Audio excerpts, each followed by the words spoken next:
ದುಬೈನಲ್ಲಿ ನಡೀತಾ ಇರುವ ಪ್ಯಾರಾ ಒಲಿಂಪಿಕ್ಸ್ 2024ರಲ್ಲಿ ಭಾರತ ಸದ್ಯಕ್ಕೆ ಈಗ ಚಿನ್ನದ ಪದಕದ ಬೇಟೆಯಾಡಿದೆ.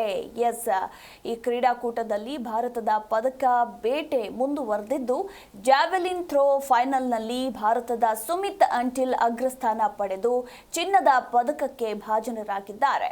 ಟೋಕಿಯೋ ಪ್ಯಾರಾ ಒಲಿಂಪಿಕ್ಸ್ ಕ್ರೀಡಾಕೂಟದಲ್ಲಿ ಅಬ್ಬರದ ಪ್ರದರ್ಶನ ನೀಡಿದ್ದ ಭಾರತದ ಅಥ್ಲೀಟ್ ಸುಮಿತ್ ಅಂಟಿಲ್ ಪ್ಯಾರಿಸ್ನ ಪ್ಯಾರಾ ಒಲಿಂಪಿಕ್ಸ್ ಕ್ರೀಡಾಕೂಟದಲ್ಲೂ ತಮ್ಮ ಅದ್ಭುತ ಪ್ರದರ್ಶನವನ್ನು ಮುಂದುವರಿಸಿದ್ದಾರೆ. ಇನ್ನು ಪುರುಷರ ಜಾವೆಲಿನ್ ಥ್ರೋ ವಿಭಾಗದಲ್ಲಿ ಸುಮಿತ್ ಅಂಟಿಲ್ ತಮ್ಮ ಎರಡನೇ ಪ್ರಯತ್ನದಲ್ಲಿ ಜಾವೆಲಿನ್ ಅನ್ನು 70.59 ಮೀಟರ್ ಎಸೆದು ಚಿನ್ನದ ಪದಕವನ್ನು ಗೆದ್ದುಕೊಂಡಿದ್ದಾರೆ. ಇನ್ನು ಸುಮಿತ್ ಅವರ ಈ ಥ್ರೋ ಪ್ಯಾರಾ ಒಲಿಂಪಿಕ್ ಕ್ರೀಡಾಕೂಟದ ಇತಿಹಾಸದಲ್ಲೇ ಅತ್ಯುತ್ತಮ ಥ್ರೋ ಆಗಿದೆ.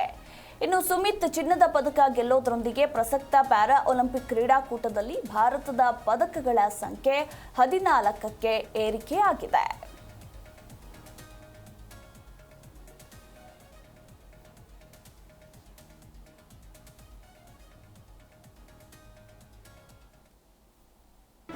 ಜಿ ಕನ್ನಡ ನ್ಯೂಸ್ ಈಗ ನಿಮ್ಮ ಮನೆಯಲ್ಲೇ ನೋಡಿ.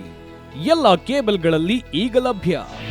ನಿಮ್ಮ ನೆಚ್ಚಿನ ಜಿ ಕನ್ನಡ ನ್ಯೂಸ್ ಈಗ ಸನ್ ಡೈರೆಕ್ಟ್ ನಲ್ಲಿ number 292, Tata Play number 1664, Jio TV number 1334, NXT digital number 30, in cable number 30, city networks 51, U digital number 162, GTPL number 17, Rockline telecommunications number 42, Shri Basaveshwara cable number 168, rural cable network 60, Vinayaka digital 57, Abhishek cable 821, city channel 53, Siddeshwara cable network 57, ವಿ4 digital infotech 628, Surya digital networks 53, Gajanan digital number 836, Malnad infotech private limited number